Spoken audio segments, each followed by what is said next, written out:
Hi, my name is Arthur Haecker. I'm the professor of trombone at East Tennessee State University. And today we're going to be talking about subdivision. And here's a word that probably all of us have heard, but we're not even totally sure what it means. And what subdivision means is when you take a larger beat and you split it up in your mind to smaller segments of beat.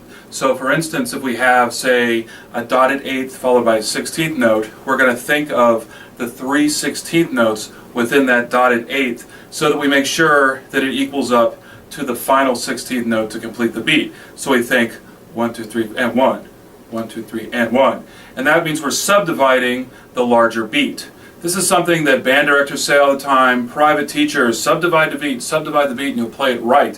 I've been saying this for years. And what I find is that students will think about it and apply it to, say, a given measure. Let's stick with the dotted 8/16, and they'll play it right that time. But then if it comes up again, maybe a month later at a different etude, they'll play it wrong again. So what that's telling me is that they're not really internalizing how to subdivide or subdividing all the time.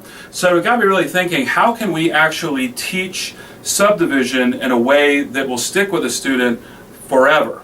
And what I really thought is you have to kind of retrain your brain, that you're not, say, learning that etude or that solo or that orchestral excerpt, that you need to train your brain to subdivide on its own. So I found that the best way to do this is actually not with your instrument, but with a tennis ball and a metronome. And of course, my metronome is my phone, because that's how we do things these days. So what I'm going to do is set the beat at 80 on my metronome, and I'm just going to bounce the tennis ball on the eighth notes of beats 1 and 3. Let me show you.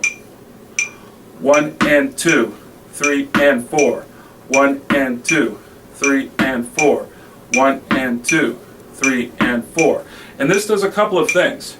First of all, you have to anticipate where that eighth note's going to fall, because you have to let go of the tennis ball before the actual beat. So you have to think about where it is. So what you're doing is you're training your brain to subdivide. The second thing is, when we take the horn away, we can really work on the mental aspect of what's going on without worrying about the physical of playing the instrument. Okay? So this is also a really good exercise to do with another person. So the two people can bounce the balls back and forth, and it's just actually a lot of fun. So we're going to take that another way, and what we're going to do is we're going to set it at 80 again, and we're going to this time think about our dotted 8/16 and how that works. So what I'm going to do is I'm going to bounce the ball on the 16th. So I'm going to subdivide the beat into 16th notes. Here we go.